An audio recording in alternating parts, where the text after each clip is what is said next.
안녕하세요. 저는 서울에 거주하고 있는 30대 후반의 남자입니다. 제가 오래전에 겪은 무서운 경험담을 제보하려고 하는데요. 아직까지 그날 일만 생각하면 너무 섬뜩하고 꿈에 나올까 너무 무섭습니다. 때는 지금부터 16년 전 2007년에 있었던 일입니다.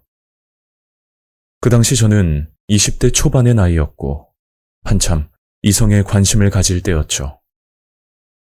그때 가장 유행했던 SNS가 싸이월드였는데 요즘으로 따지면 페이스북 또는 인스타라고 생각하시면 될 겁니다.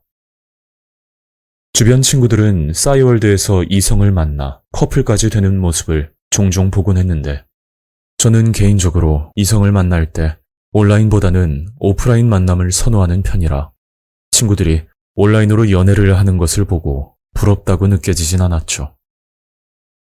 지금 와서 하는 얘기지만 꼭 분위기를 따라가려고 했던 건 아니었고 그 시절은 싸이월드를 안 하는 사람들이 거의 없었으니까 나름대로 캐릭터도 꾸미고 음악까지 구매해 미니 홈피를 만들어 놓았습니다.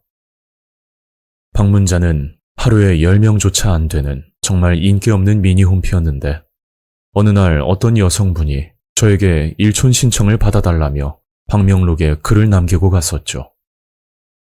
그래서 파도를 타고 그 여성분 미니 홈피를 들어갔더니 연예인이라고 해도 믿을 법한 엄청난 미모의 여자 사진이 보였습니다. 그 계기로 여성분과 점점 가까워졌지만 온라인으로 만나 연애를 하는 건 마음에도 없었기 때문에 그냥 편안하게 대화를 나누자는 생각뿐이었죠. 참고로 그때는 카톡이 없던 시절이라 버디버디라는 채팅방을 이용해 대화를 나눴습니다. 제 기억으로는 여성분 닉네임이 꽃장미였는데 저보다 6살에서 7살 정도 많은 연상이라 장미 누나라고 불렀던 기억이 나네요. 그렇게 서로 채팅을 주고받다 저를 믿어서 그런 말을 했던 건지 아니면 온라인상이라 그랬던 건지는 잘 모르겠지만 장미 누나가 말하기 힘든 속사정을 저에게 털어놓기 시작했죠. 누나에게 들었던 내용은 현재 남자친구와 동거를 하고 있는데 남자친구가 술만 먹으면 폭력을 가한다며 너무 힘들어서 죽고 싶다는 말을 하더군요. 거기다 누나는 20대 후반인데 남자친구는 40대라 대화 코드가 맞지 않는다고 하소연을 자주 했었죠. 저는 누나의 속사정을 알고 난 뒤 누나가 힘들어할 때마다 위로를 해주었습니다.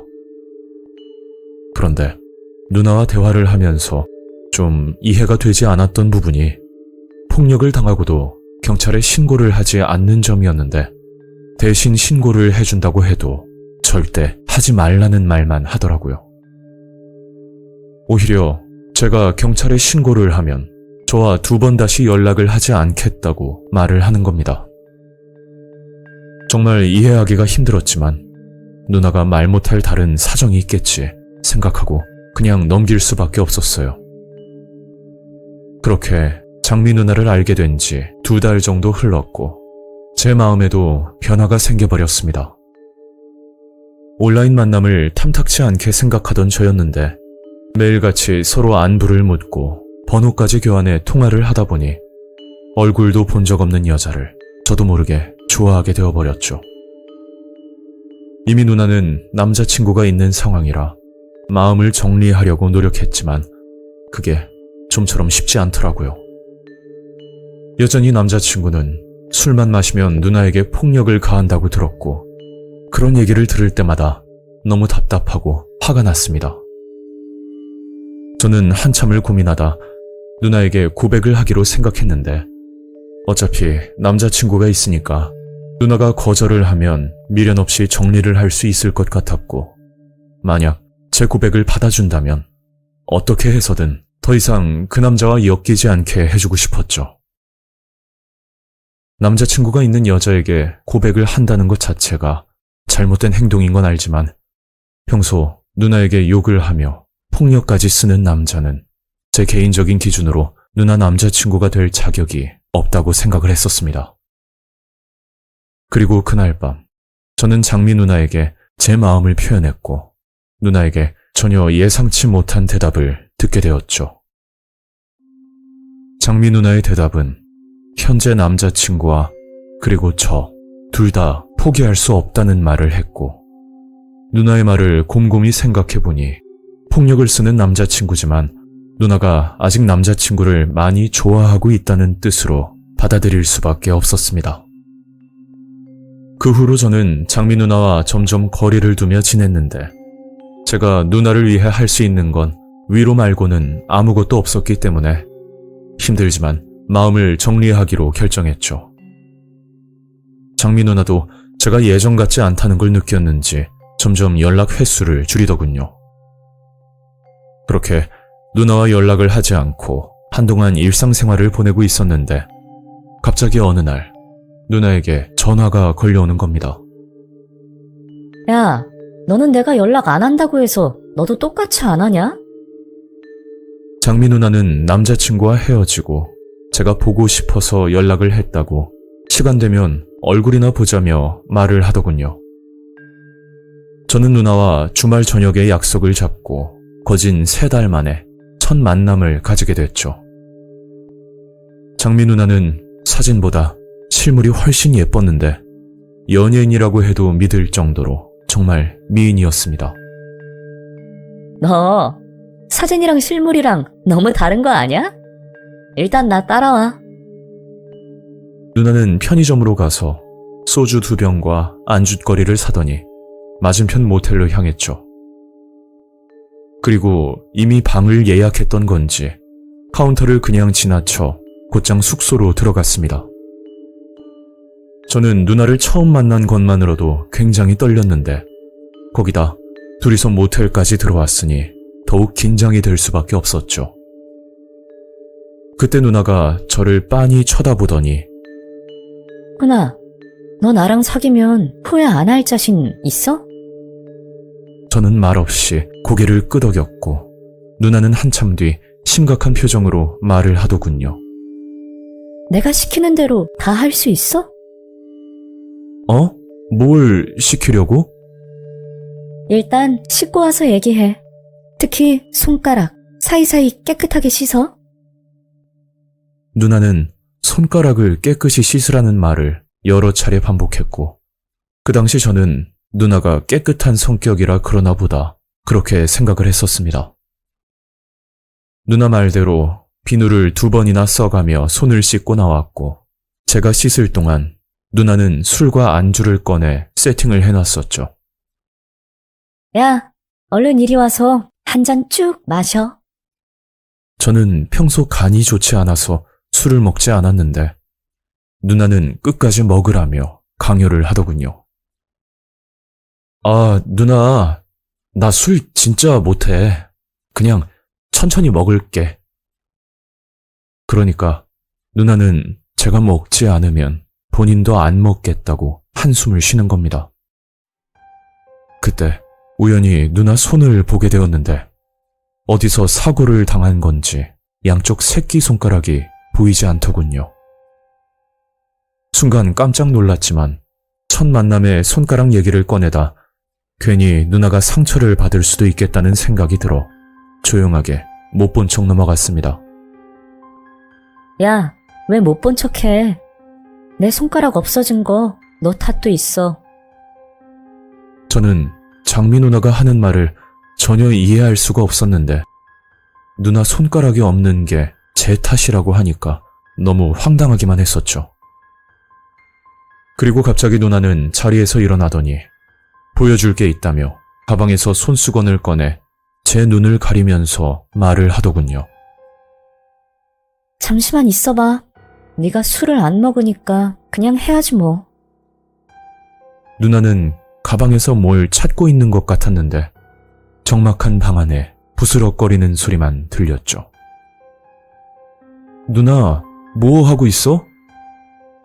제 말에 누나는 대꾸조차 하지 않았고 저는 점점 무서워지기 시작했습니다. 그래서 손수건을 풀기 위해 머리 뒤로 손을 가져가는데 그때 엄청난 고통이 느껴지더군요. 저는 소리를 지르면서 손수건을 풀고 주변을 살폈더니 제 왼쪽 새끼손가락에 피가 흐르고 있었고 누나는 한 손에 가위를 들고는 저를 쳐다보고 있더군요. 누나, 갑자기 왜 그래?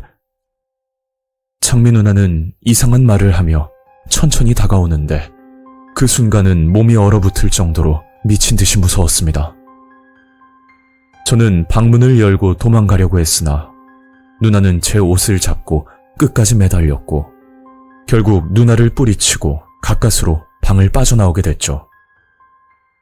급하게 도망 나오느라 휴대폰부터 지갑까지 모두 방에 두고 온 상황이었는데 모텔 주인분께 도움을 요청하려고 카운터 문을 두드렸지만 사람이 없는지 인기척조차 없었습니다. 저는 급한 대로 지나가는 여성분에게 다가가 경찰 신고를 부탁드렸고 그분은 저를 보고 깜짝 놀라더니 감사하게도 신고를 해주셨죠. 제가 신발도 신지 않고 손에서 피까지 흘리고 있으니 많이 놀라셨을 겁니다.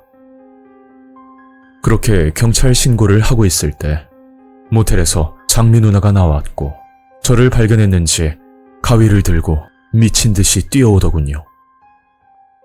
그 모습을 보고 저와 신고를 하고 있던 여성분은 서둘러 편의점으로 들어갔고 편의점 알바생이 급하게 문을 잠궈 큰 사고는 피할 수 있었죠. 경찰이 올 때까지 장미 누나는 편의점 문 앞에서 저를 쳐다보고 있었고 경찰이 온 뒤 상황은 종료되었습니다. 저는 구급차를 타고 곧장 병원으로 향했는데 그제야 긴장이 풀렸던 건지 엄청난 고통이 느껴지더군요. 아직까지 흉터는 조금 남아있지만 다행히 손가락 신경이 다치지 않아 장애는 입지 않았죠. 그리고 경찰 조사 과정에서 알게 된 사실은 누나의 새끼손가락을 절단시킨 건 어떻게 보면 동거를 하고 있던 남자친구라고 볼 수 있는데 누나가 헤어지자고 할 때마다 남자친구는 폭행을 가했다고 합니다. 그나마 위로를 해주던 저까지 연락이 뜸해지자 도저히 견디기 힘들었던 누나는 남자친구에게 헤어져 주지 않으면 극단적인 선택을 하겠다고 말을 했다더군요. 그러니까 남자친구는 누나에게 헤어지는 조건으로 손가락 2개를 절단하라고 말을 했고 장미 누나는 그 자리에서 스스로 손가락을 잘랐다는 겁니다. 한마디로 누나가 헤어지면서 손가락을 잃었으니 제가 누나를 만나려면 저도 손가락을 잘라야 된다는 그런 섬뜩한 의미였던 거죠. 앞전에 누나에게 고백했을 때 둘 다 포기할 수 없다는 뜻은 장미 누나도 제게 마음은 있지만 남자친구의 폭력이 두려워 쉽게 결정을 하지 못했던 것 같고 누나 손가락이 없어진 게 자꾸만 제 탓이라고 말했던 건 아마도 남자친구와 헤어지고 저를 만나기 위해 그런 끔찍한 선택을 했다는 의미로 말을 했던 건 아니었을까 하는 생각이 들었습니다. 마지막으로 더욱 섬뜩했던 건 누나가 했던 말 중에 손을 깨끗이 씻으라는 말 뜻이 이미 손가락을 자르려는 계획을 가지고 모텔로 들어간 사실이었고 제가 손을 씻고 나오는 동안 누나는 술과 안주를 세팅했는데 저 몰래 소주에 수면제까지 넣었다고 하더라고요. 만약 술을 마시고 잠이 들었다면 그 틈에 제 손가락을 자르려고 했던 것 같습니다. 그 당시 장미 누나는 현행범으로 검거됐지만 정신적인 문제가 있다고 판단되어 치료 감호소로 이송되었다고 들었죠. 벌써 16년이나 지난 경험이지만 가끔 눈을 감고 있으면 한 번씩 장미 누나의 무서운 얼굴이 떠오르고 그때의 트라우마 때문인지 이미 완치가 된 손가락임에도 불구하고 가끔 이상한 통증까지 느껴지는 기분입니다. 시청자분들이 들으시기에는 어떨지 모르겠지만 제가 살면서 겪은 가장 무서운 경험이었고 지금 생각해봐도 정말 소름이 돋는 사건이었습니다. 오늘 이야기는 여기까지입니다. 구독과 좋아요 잊지 않으셨죠? 다음 영상으로 또 뵐게요. 감사합니다.